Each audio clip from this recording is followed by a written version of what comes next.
Hey guys, this is going to be the start of my part of the What's in Your Toolbox Toolmakers collaboration. And I chose to be involved in making a machinist vise. And this vise is going to, in the end, get donated to Keith Fenner at Turn Right Machine Works, which will be put into one of the toolboxes that he's giving away at the end of the year.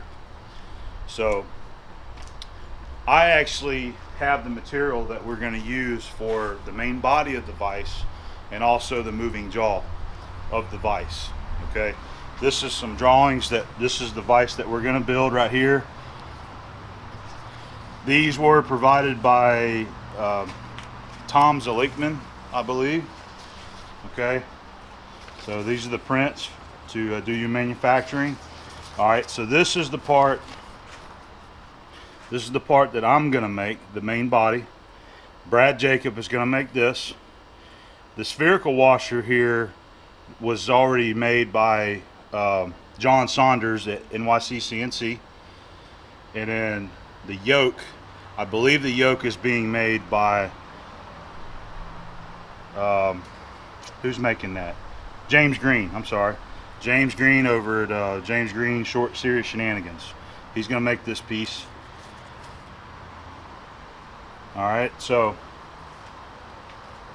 a couple months ago, I cut a piece of this material off, and what I did was I sent it out to Stan out at Barzy Industrial.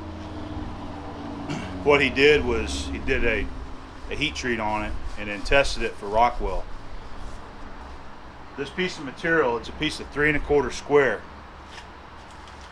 It came from my shop. It's been from Booth Machine Shop, been around for years. I don't know, it's been decades that this has been around. There's a lot of rusting and pitting that's been on it from being outside for a long period of time.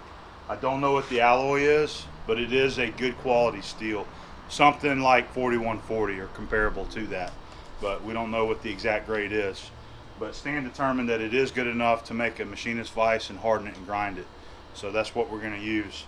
And it's very meaningful to me to use this piece of material for something that's creating such an impact all over this country. That's a good piece of stock that's been in our shop for so long, and I'm proud that it's going to be going into a project that a lot of people are involved in, and it's going to end up with somebody that can use it throughout their career. So we're going to go ahead and cut 2 pieces. One piece is going to be for me, and then we're going to cut a piece for Brad Jacob up there at Basement Machine Shop. By the way, Brad's the one that started this collaboration. It was his idea, and he's the one that brought all of us together and organized it. So thank you, Brad, for creating such a unique experience for all of us to be a part of. Okay, so let's go ahead. I'm going to get some measurements, jot them down, and we're going to cut a couple pieces of stock on the do-all here. Okay, the first piece, which would be the main body, that's what we're going to cut. Finish is 7 1/16. So I'm going to cut it 1/8 inch long to make sure that I have plenty of cleanup. This is a new blade that I put on here, and the only time I've used it so far is to cut this little slab off for Stan, and it cut pretty square. But I want to make sure that my cut, in case it does cut crooked, that I got enough to clean up. So we'll cut it 7 3/16. Okay, about a 30-second over, 7 3/16, so that's good.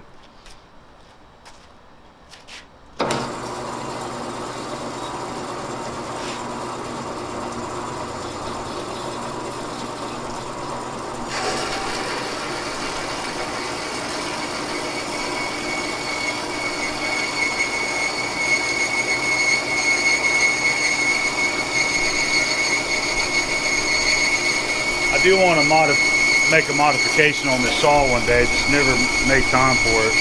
It's only got the one coolant hose going to this side, and I'd like to do like the other guys and bring a coolant line on the back side of it also.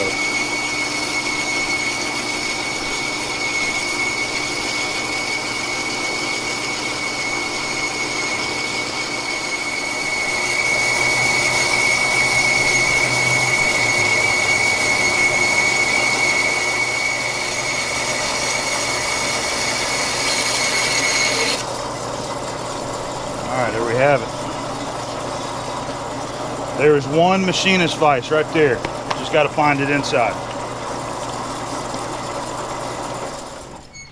Okay, now it's time for the moving jaw. And it's going to be cut. Let's see, it finishes 2 1/8, so we're going to cut it 2 1/4. Brad's got some milling to do on this thing.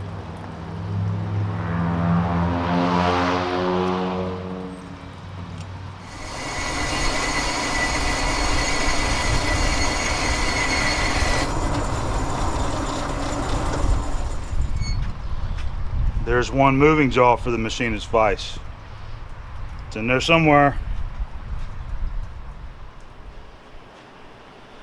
Hey guys, thanks for joining me. So we're going to go ahead and get started on the milling for the machinist vise. This block of steel right here. Alright, you already seen me cut it, and you've probably seen me get the mill ready. If you haven't, we got videos on that. We got the mill running finally, and we got it power feeding. So this is going to be the first job that I do on the K&T here, and I hope it goes good. I'm going to be using, to get the block milled down square and on size, I'm going to try this face mill that Lane Sisson had donated to me. I don't know how it's going to do, but we're going to try it and see. I bought a big 6-inch not long ago at that auction, but I don't have a proper size shell mill holder for it yet. I got one of those coming pretty soon, but I'm ready to go ahead and get started on the job, so we'll have that for later. We'll also have to use an end mill holder later, and we'll probably do some side milling to square it to length. Okay, so hope it goes good. That's my coolant tank hanging right there in that white ball bucket. I'm using the Mini Cool. I had guys ask me about flood coolant on this machine.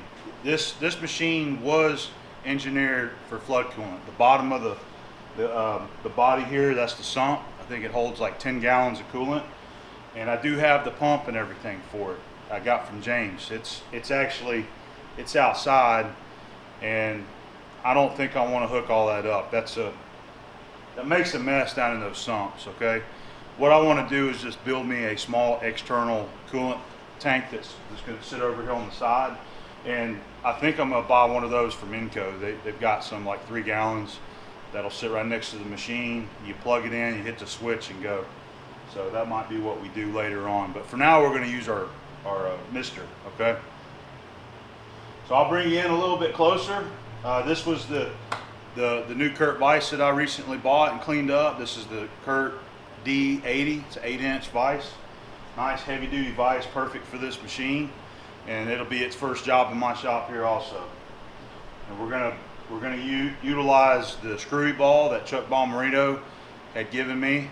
We're gonna use that to get it squared up. I'll pull you in so you can see that in use, and I'll be calling out some dimensions as we go. I do have a print of this right here. This is what I'm building. That's gonna be the main body of the vise. So we got to do all this milling, get it to size, and I'm going to try to hit everything.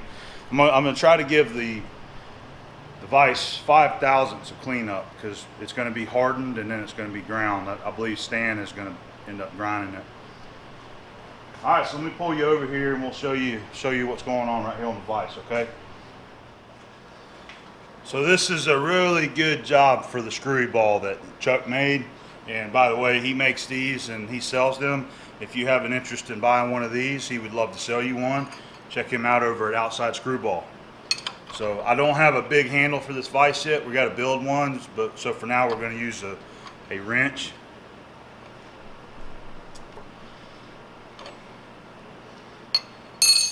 Okay, so that's the ball right there. Got a flat milled on one side. You put that up against your vise jaw here, and you put the radius in against your workpiece. And what that will allow is, you see this piece is very rusted and pitted, so it's not perfectly square.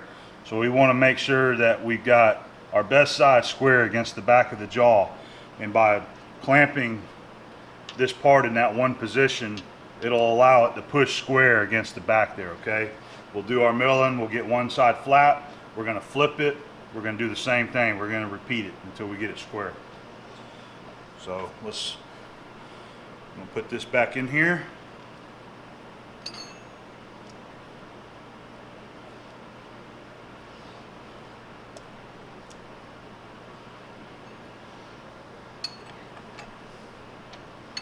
You might have seen it kick a little bit right there. That's okay.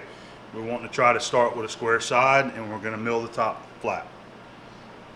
All right. I think that's enough force there. All right, let's get the machine fired up and ready to cut.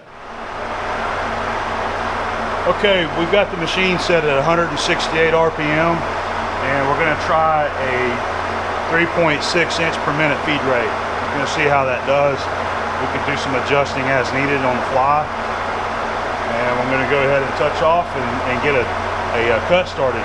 I am using the digital readout right here.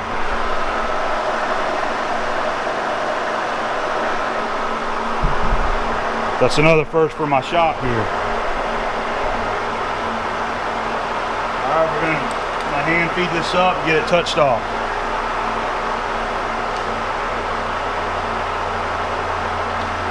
The other thing I wanted to point out, that cutter there, I thought I might have had it mounted wrong the first time, so I remounted it, and it looks like it's running out a little bit. I don't know if the cutter's bad or if it was made that way. I really don't know. So we're going to try it and see what it does. But I checked all the inserts, they're all seated properly.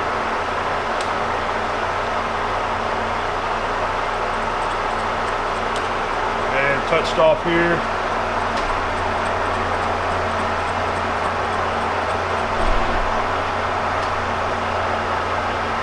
I'm going to zero the readout.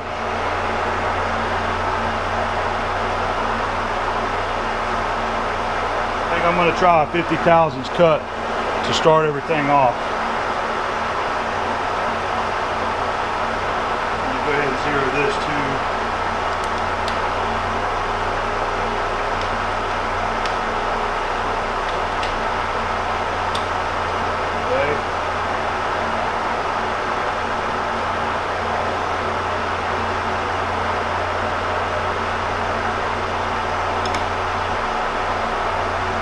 Lock the y-axis.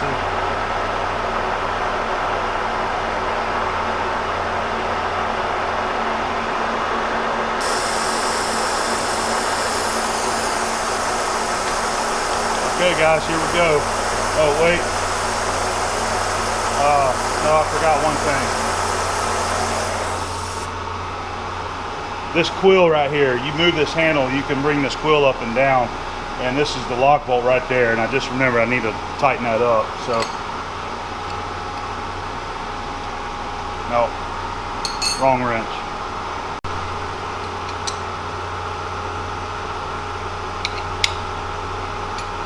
Okay, now we're ready.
I think we did pretty good, man. Let me move the camera around so you can see it. I rust is a nasty mess, isn't it?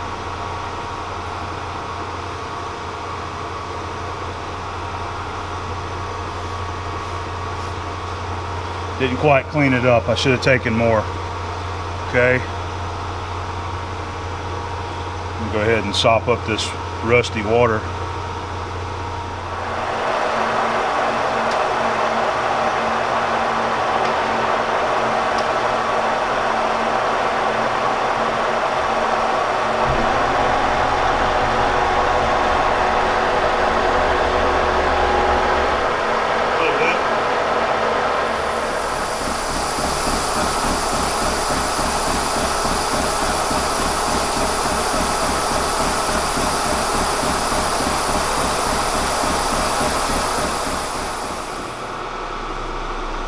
Okay, that did good. That cleaned up the pits there.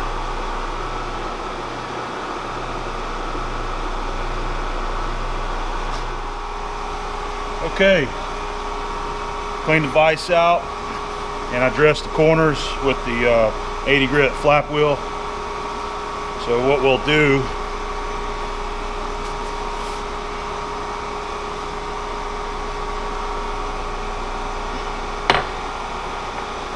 all right, we're going to stick our freshly machined side to the back, and then what we'll do is repeat again with the ball.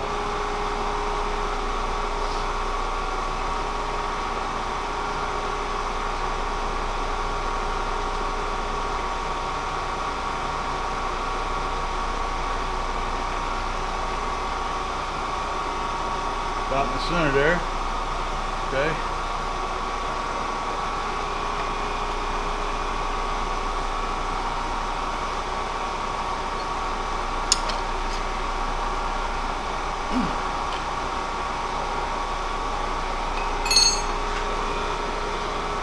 All right, so this should be squared up with the back once we get it cut, okay? So we're taking a 16th. We'll just make two 1/16 deep passes.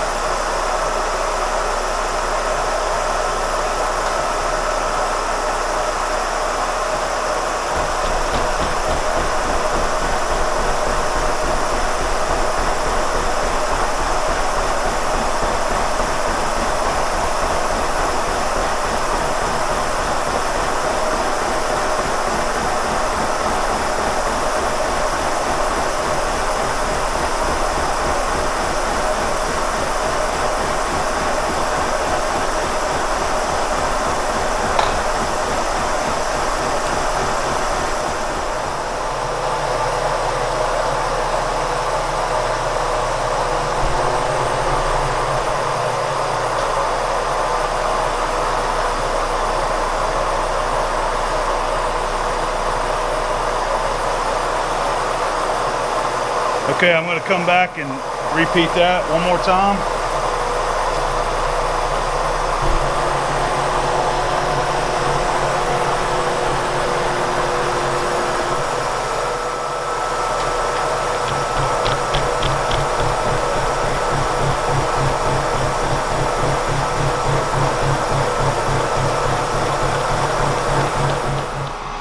Okay, going to the third side. Got the vise cleaned out. I'm going to put the milled side down and the other milled side to the back. Basically just rotate it 90 degrees, okay? And we're going to again use the ball just for pushing up on an unsquare face here.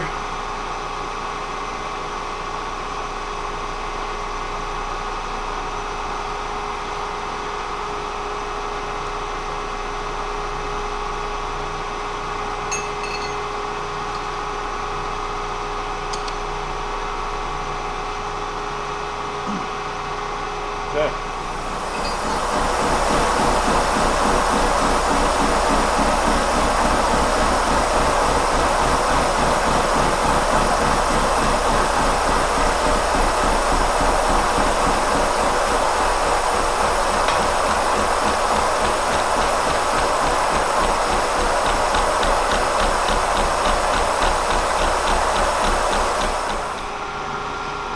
Okay guys, we got the first 3 sides done. So now I'm not going to be using the ball. It's pulled up nice and square. And I'm going to go ahead and bring this on down. We're going to make this 2 3/4. So we'll make a couple extra heavy roughing cuts on this side right here. I'm not too convinced the way this cutter is actually cutting. It seems like it's only cutting on maybe half of the inserts, but it's the best thing I got right now until I get some more holders. So we're going to keep using it. So I think we're going to try a 1/8 cut this time. I've been taking 1/16 passes. Let's go ahead and try an 1/8 of an inch and see how it does.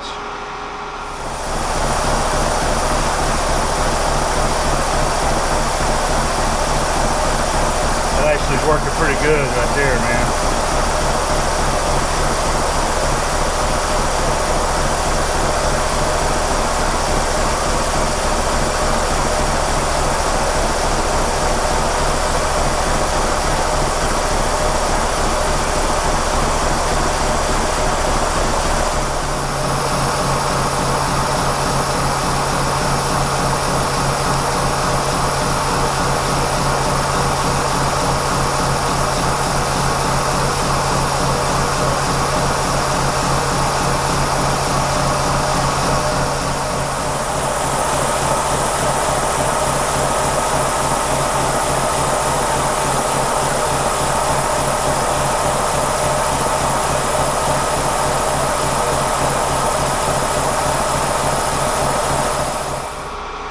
We finally got all that nasty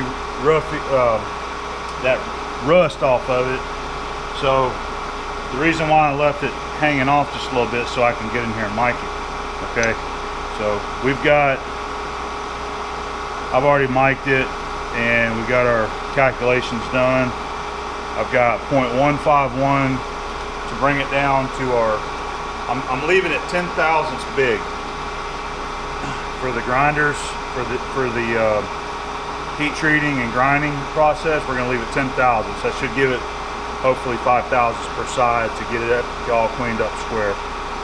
So that's going to leave me with 151, and I feel confident that we're going to succeed in taking that in one cut. So I'm going to zero out the digital readout up here, and we're going to bring the knee up to 151.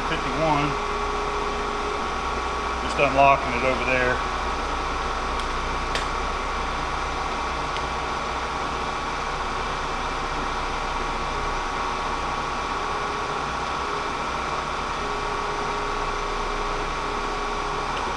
And just looking at the readout up here.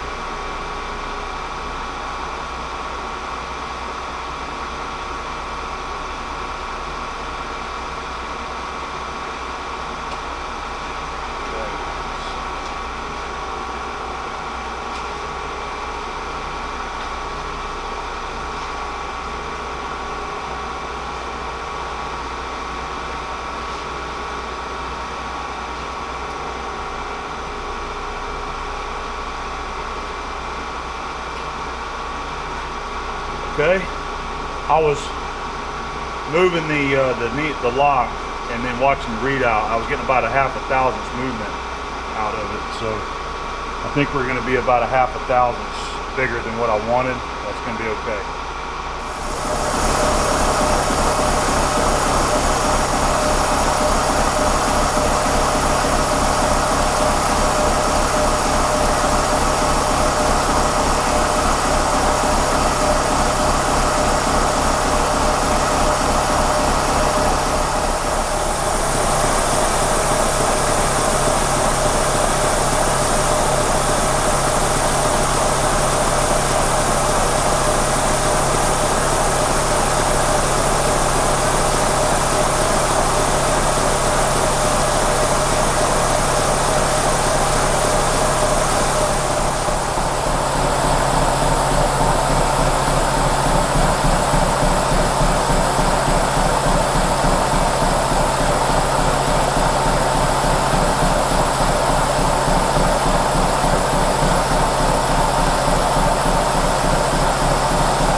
Okay, that was supposed to be our finish cut for that side there. We're trying to get it 2-inch 885.